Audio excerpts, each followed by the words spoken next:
Hello friends. In the last video we saw how to create an account in AWS for EC2 service. We also saw billing dashboard and EC2 pricing details. I hope that helped you.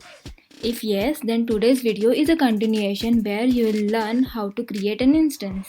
And if you haven't watched the previous video, then I have provided a link in the description. And if you are ready with your account, then let's directly jump to the instance creation steps. But wait, before jumping there, make sure you have clicked the subscribe button and hit the bell icon. Now let's go to the EC2 dashboard.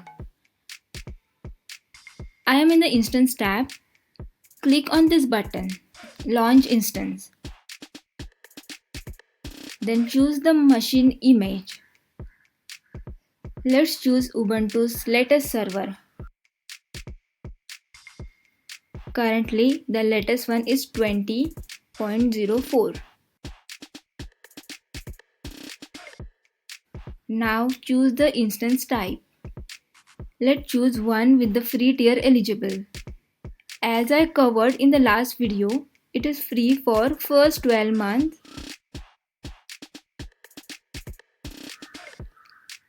Click on next. Configure instance detail. Leave it as it is with the default values. Then click on the next button. Leave it as it is. Click on the next. Again leave it as it is and click on the next. Configuration security group. This is very important. Since I am creating instance for first time, I'll create a new security group. And in this group, I'll add some rules. There is already one rule added, which is SSH TCP 22. This is required for accessing files. Let's add 3 more rules. Custom TCP rule, and I want to open port 8000 since I want to run Django on the port 8000. In source, I will add an IP address of which I can access port 8000. If you want to restrict your website for known IP addresses, then you can mention those IP addresses here. But in my case, I want to access my website from any IP address from any computer in the world. Therefore, I'll write 0000 here. And description if you want to write. I'll open 2 more ports, HTTP and HTTPS. The default port for HTTP is 80 and the default port for HTTPS is 443. Now click on review button and then click on launch.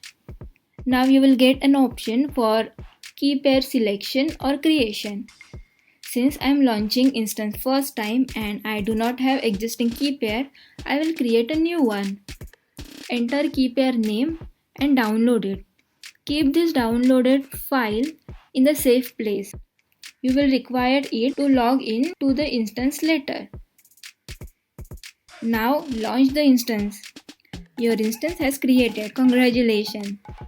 Click here to go to the instance tab. Currently, your instance has no name. Enter a name. You can rename it multiple times. It is just an alias of an instance. The actual instance will get identified by its ID. This is the information of your instance. The same you can see here. This is the public IP address and this is your private IP address. If you deploy your website on the instance, then you can access that website with the public address. Note that private IP address will remain the same. However, your public IP address will keep changing after each instance restart. I'll show you how to stop and start the instance now.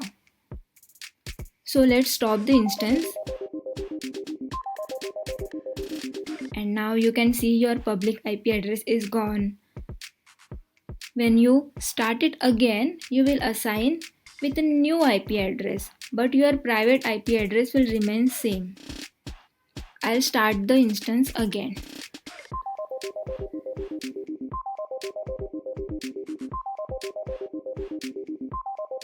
And see, you have been assigned a new public IP address. So that's it for this video. Today we saw how to launch a new instance, how to add new rules in the security group, how to create a key pair, and last, how to start and stop the instance. Please like and share the video. In the next video, I'll show you how to connect the instance from Windows and Mac operating systems. And next in the series, I'll also show you how to install Apache server and deploy your web application.